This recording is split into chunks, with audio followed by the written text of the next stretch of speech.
Story 26.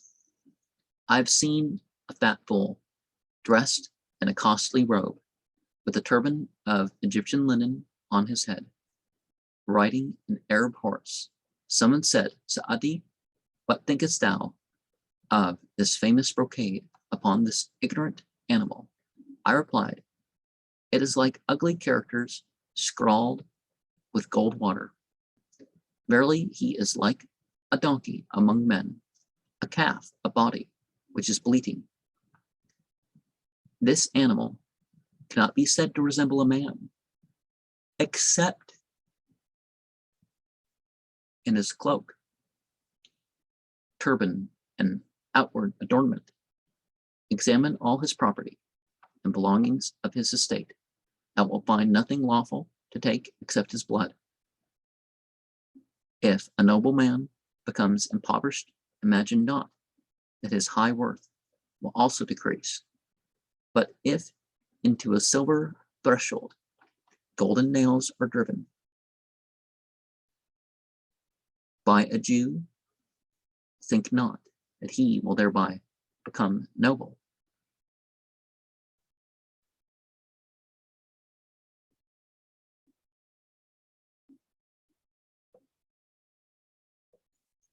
And while there's a talk of noble character, and you want noble character bestowed upon you,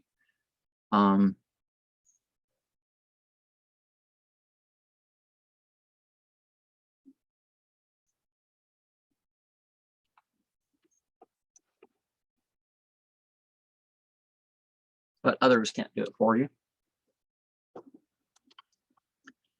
And there was the idea, particularly the Middle Ages, of the rich Jew. And to this day, it's usually the poor Jew. But some of this was because there was trade and business that Jews were allowed, that other groups weren't. And even though the Jewish faith forbade them the money lending and all that stuff, well, not money lending, but charging the interest and some other business, they were the one. Some of them were the ones that did it.